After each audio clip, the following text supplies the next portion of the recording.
Welcome to the Glen Beck program, part 2 of Time to be Heard. We're taking a cue from Dr. Martin Luther King and looking at the content of character. Sit down with conservative African Americans. We had so much response from the first time we did this. We thought we'd do it again because there's a lot to talk about here. Just the usury of people. We're really taking our direction from Martin Luther King. Let us stand with greater determination. Let us move on in these powerful days, these days of challenge to make America what it ought to be. We have an opportunity to make America a better nation. Who doesn't believe that? Come on, it's going to be a great hour. Follow.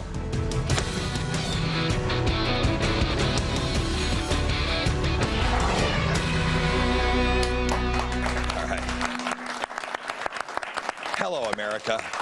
I have to tell you, I guess I should have said this yesterday when I was interviewing Sarah Palin, because there were press reports today that I was crying the whole time with Sarah Palin.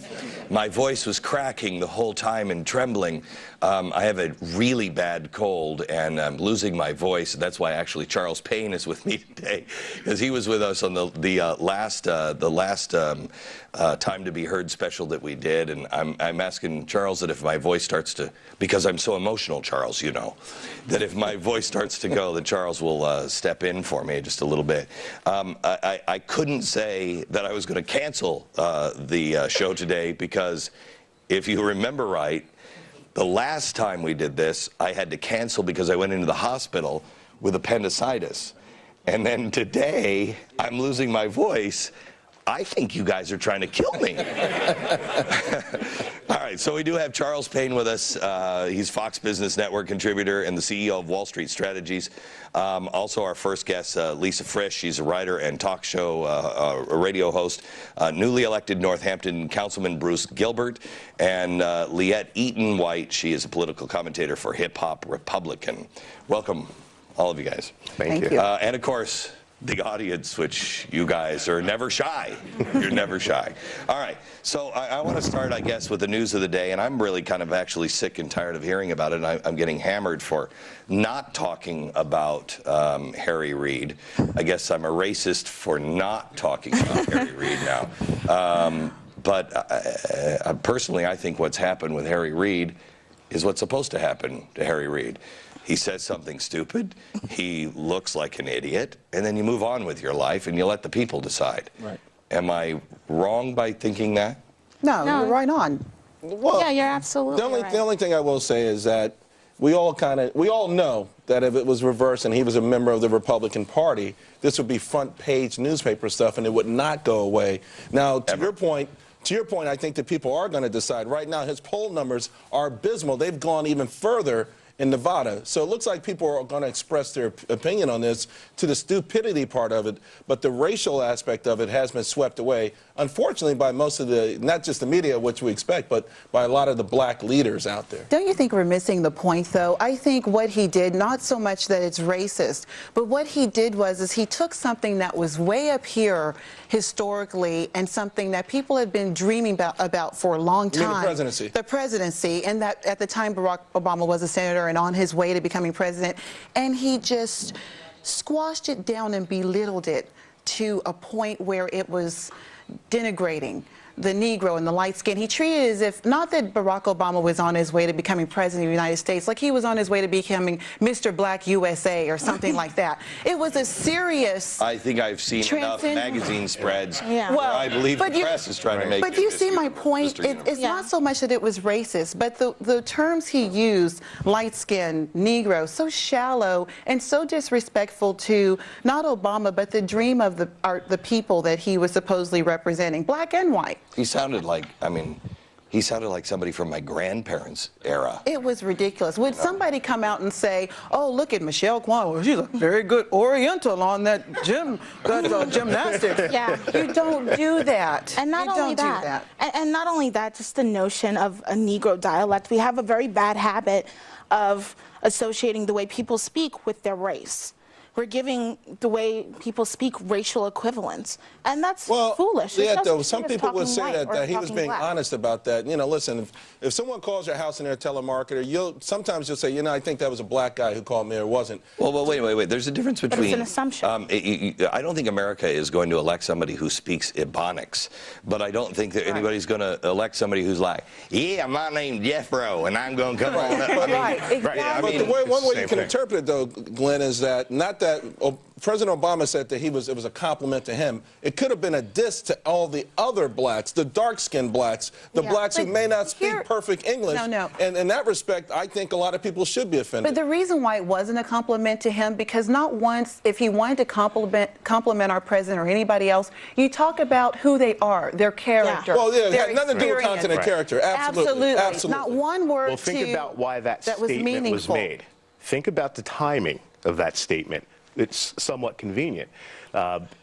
For years, if you've looked at the Democrat Party, what you'll see is that they've used race as the tool to divide and eventually polarize a nation into conforming to at the polls to voting the way they want them to vote. Yeah, 'cause it's the oldest. It's one of the oldest forms in the book. What you do is you create the need, and then you conveniently have a solution for whatever problem that, in this case, you created.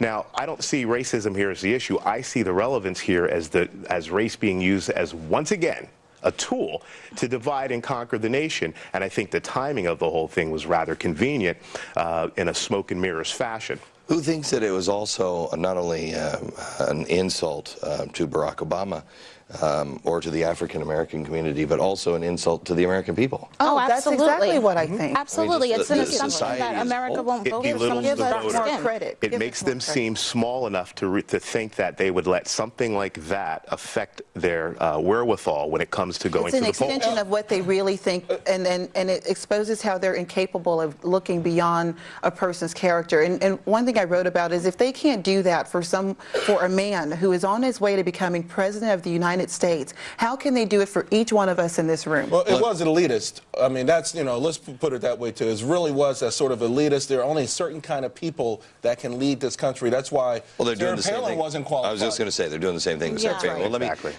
let me ask you this: how many here think that America is a racist nation?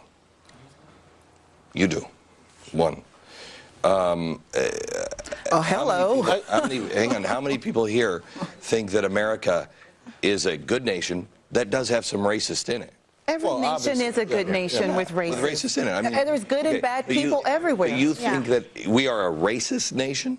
People have prejudices based on their backgrounds, and unfortunately, one of the main things people see is skin color. But I agree with that, but I disagree with that as well. I think times have changed so much that you do see. I really think that we are in the era of the content of character. If people don't play it, if you're not playing it, and I think we have been played as a society for so long by politicians. We were talking before we went on the air, and I can't believe how many people nodded their heads saying exactly right. When I was in, excuse my voice, when I was in Israel, I'm getting emotional. When I was in Israel the first time, I remember walking down the street, and Israel is divided into different sections, and I went from the Jewish section to the Palestinian section, and one was bright and clean, and this one part of the Palestinian section, just an archway separated it, and the other was dark and dingy. And I asked the guy I was with, I said, what's this happen here? And he said, we went from one quarter to the other. And I realized that the people aren't any different. It's the leadership that is different. Yeah. And in many cases, I mean, there are bad things that Israel has done, bad things the Palestinians have done, and good things on both sides. But the leadership is using the Palestinian people and their plight to gain power. And it's the same thing that happens here. In our case, it's a lot worse. I'm sorry, I don't mean to. Oh, go ahead. They are taking the suffering that black people went through and replaying it and pitting us against each other with archaic stereotypes like the light skin, the dark skin, hoping that it will keep us from realizing our destiny for greatness. I said, if we're going to really have that dream of Martin Luther King come full circle, we've got to start having a higher opinion of where we've come from as slaves and see it as a position of strength and triumph instead of just the suffering and the woeful part of it, and be proud of that legacy. And start, when someone brings it up, don't let the hurt come out. Be proud. Let it inspire and motivate us, and realize that God wouldn't have created us in this skin just to see us suffer and fail. Well, also, I'm telling you guys now, it's